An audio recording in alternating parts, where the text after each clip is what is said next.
سلام و وقت بخیر. من راضیه اختری از تلویزیون جهانی زرین از واشنگتن خوش آمدید.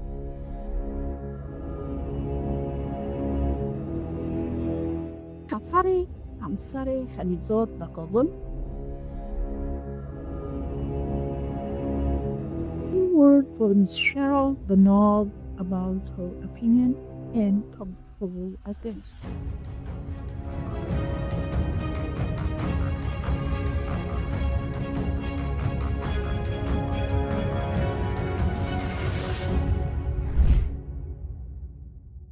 سفر همسر خلیلزاد به کابل.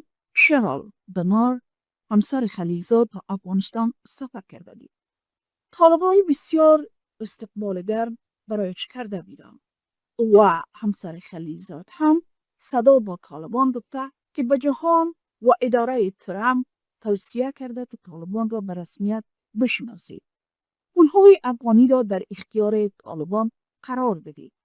ممنوعیت سفر رهبران طالبان را بردارید و دروازه سفارت آمریکا را باز کنید. و این بود همصدایی همسر خلیلزاد، شرال banard. خانم شرال banard، ما مطمئن هستیم که شما مشکل افغانستان را میدانید.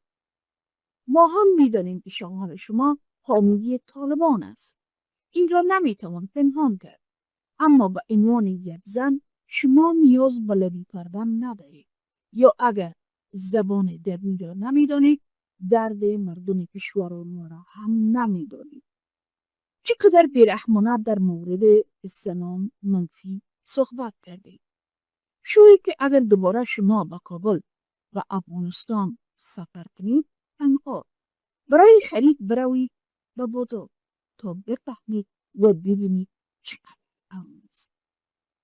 و شما مانند یک زن شهروند بازار بروید و امر گماری که اجازه می‌دهد برای زنان چی خواهد کرد، دیده میشه چی اتفاقات برایتان خواهد افتاد و از آنچه گفتید پشیمان خواهید شد، چون شما خانم banard همه مشکلات را بی اساس گفتید. درباره امنیت برای زنان گفتن بی اساس است. لطفاً دفعه دوم یا بار دوم که شما به کابل تشریف بردید از زندانهای زنان دیدن کنید و از طالبان بخواهید که شما را به زندانهای زنانه ببرد. از زنان در زندانها سوال کنید. بپرسید هر کدام از آن زنها که زندانی شدند امروز چی دلیل و درباره آن چی اتفاق می‌افتد. شکنجه و تجاوزها تو چی اندازه است. از بیمارستان‌های زنان و زایمان دیدن کنید. و خیابان‌ها بروید و مانند شهروند قدم بزنید و مردان و زنان همسن خود را ببینید. آنها در پیاده رو نشستند و برای تکنان گدایی می‌کنند. اطفال پلاستیک جمع‌آوری می‌کنند. چطور به اساس بگه همه چیز خوب است؟ باید همه را با چشمان باز و وجدان بیدار باید کرد. خودت یک زن هستی. امروز مردم کشور دخترانشان را می‌فروشند. کاغذات داشته باشند. با کدام بخش از افتخارات کابل نوشتی که امنیت خوب است؟ زنان کار میکنند. آیا 4 زن که آنها به کراچی سبزیجات می‌فروختند کفایت با 15 میلیون مردم گرسنه که در بحران شدید گرفتار هستند کفایت میکند؟ همچنین خانم شرال گفتند که نگرانی‌های پناهندگان در مورد بازگشت به افغانستان مشکل نیست. به اساس است وضعیت زنان در افغانستان بهتر است از زنان در هند و رفتار طالبان با زنان وحشیانه نبوده. خانم banard همچنین گزارش‌های رسانه‌ها در مورد ظلم به زنان را بی اساس کنند. او در مقاله از طالبان و سیاست‌های این گروه حمایت کرده است. چقدر بی‌رحمانه در مورد زنان منفی صحبت کرده. امیدوارم به زودی دوباره به کابل برویم و از زندان‌ها بازدید کنیم و برگردیم و تجربه خود را با ما شریک بسازید. امیدوارم که طالبان شما را به دعوت شواق زدن زنان در ملای عام دعوت کند تا به چشم خود تماشا کنید و باورتان بیاید. فراموش نکنید که زنان افغان به هر زن صادق دیگر احترام می‌گذارند. برای واقعیت‌ها خودتان را آموزش دهید. از جامعه حمایت کنید که در آن صداقت، ترحم و عدالت باشد. نه به منافع شخصی و به چشمانتان هم را ببینید و بگید. همه چیز در کابل خوبه. هیچ نوع ظلم اساس نداره. شما میدونید که این واقعیت نداره. باید بگویم که افغانستان به دلیل دروغ‌های زلمی خلیلزاد به امریکا 200 سال عقب افتاده است یا زیادتر که امریکا را بازی داد که طالبان تغییر کرده و اکنون مردم در بدترین فقر، بیکاری و جهل در همه جا زندگی میکنند. سواد و آموزش وجود ندارد و جرم است. غم‌انگیز است. خیلی غم‌انگیز است. خانم شرال، هیچ اشاره‌ای به محرومیت‌های زنان نکرده اید. این بسیار ناعادلانه و بسیار غم‌انگیز است. با توجه به وجود یک گروه نادان و افراطی، شما نباید جانب کس را بگیرید که نیم قشر کشور در اسارت است، در گرسنگی است، در بیکاری است. همچنان شما اشاره کرده اید که مکتب بسته است با مکاتب شخصی بروم. وقت مردم بیکار در فقر و پول نام و غذای خود را نداشته باشند، گول برای شخصی از کجا آمد؟ آیا شما برای شاگردانی که با مکاتب شخصی معرفی کرده این که باید بروند، شما از نگاه مویز سپورت میکنید؟ کدام دفتر دارید به شاگردان ثبت نام کنند؟ چون این نظر شما مانند بودگی شانزی تایید کنید. مردم با مظاهره رفتن که با ما نان برید، ما نان نبرید. با بالکنی قصر برآمد و گفت نان که ندارید کلچه بخورید. افغانستان باید بحران شدید انسانی با فقر گسترده، ناامنی یا غذا و دسترسی محدود با خدمات اولیه روبرو است یا هیچ نیست.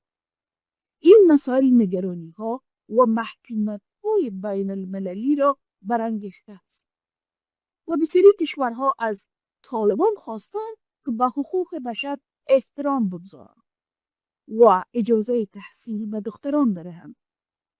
اما سفر خانم خلیلزاد در کابل دیدگاه غیر حساس انسانی را دارد که زندگی نرمال و زمان کراچی دارند به خشونت طالبان وجود ندارد که تحصیل متحسب کننده است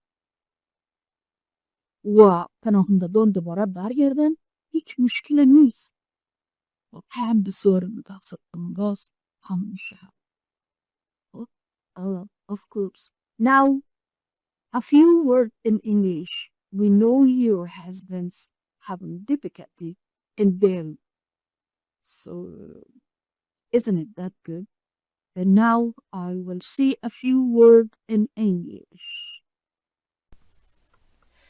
Khalizad's wife Sharal Banard, her trip to Kabul, Afghanistan. Sharal Banard, Khalizad's wife, had traveled to Afghanistan, Kabul, and the Taliban had given her a very warm welcome. Sharal speaking in unison with the Taliban, advising the world and the Trump administration to recognize the Taliban, provide Afghan money to the Taliban, lift the travel ban on Taliban leaders, and open the door of the U.S. Embassy. And this was Khaliilzad's wife speaking in the unison with the Taliban. But why? We are not accusing Khaliilzad's wife, but this is her own word. She's judging the Taliban. They are a nice guy. Miss Sharal, sure you know that. You know the problem in Afghanistan 100%, and we know that too. Your husband is supporter of the Taliban. This cannot be hidden. But as a woman, you do not need to lobby. If you do not know the dairy language, you do not know the pain of the people of the nation and problems. How cruel that you speak negative about women and what going women through a day, every day. You have no clue, or you hiding it. Perhaps if you had trip next time to Kabul, Afghanistan alone, you should go shopping in the market and see how is it. You will see what will happen to you, and you will regret what you said about safety and security, about the Taliban. Safety and security for women, please visit next time women prison. When you go back to Kabul in a future and ask the Taliban to take you to prison and ask question all the women in the jail and why they are there. They are not criminal, but why they are there. And visit the maternity and nursing hospital. Go to the street, walk like a citizen, and you can find out what's going on. If people having a job, or people are, they are very poor, they are desperate for a dollar or two to buy bread to keep their family alive. You should see everyone with open eyes. Today people selling their daughter and children to have food. What part of paradise of Kabul you went and visit and you are very pleased with the Taliban? Because your husband handed Afghanistan to Taliban for all lie to America. He said the Taliban changes. Also you said that refugees concerned about returning to Afghanistan are unfounded. Mrs. Sharal, she has claimed that the situation of women in Afghanistan is better than women in India and does not consider the Taliban treatment of the woman to be brutal. Ms. Sharal also called media reporter about the oppression of women baseless. In an article she has supported the Taliban and the group policies. How cruel that you speaks negative about women of Afghanistan. I hope you will go to Kabul again soon, visit the woman jail, and you come back and tell us what's going on and share your experience, how the women are doing, and for what crime they are in jail. Hopefully that Taliban invite you to a public flogging and whipping women in front of hundreds and hundreds of men. That's very shameful. I respect a woman. Ms. Sharal, don't forget that Afghan women respect every other honest woman. For you to go a new environment, educate yourself before you go, please. About the situation, support the vulnerable, not your personal interest, like you're doing now. And don't close your eyes and say everything was good. And Kabul must say that Afghanistan has fallen behind by 200 to 300 years because of your husband's lies to America that the Taliban have changed. And now people are living in the worst poverty, unemployment, and ignorance. And everywhere, and literacy and education are crimes. It is so sad, very sad. Ms. Sharal, you don't mention anything about the provision of women, and they're all deleted from everywhere in the country. And this is very unfair and very sad. and your husband given Afghanistan to ignorant and extremist group, you shouldn't take a side. If they are respect women and for education and life and fairness, and we have no problem. God help us and God bless you too. Thanks for watching. Follow us on Zarin TV, website, social media, and YouTube. Have a good evening. خدا نگهدار.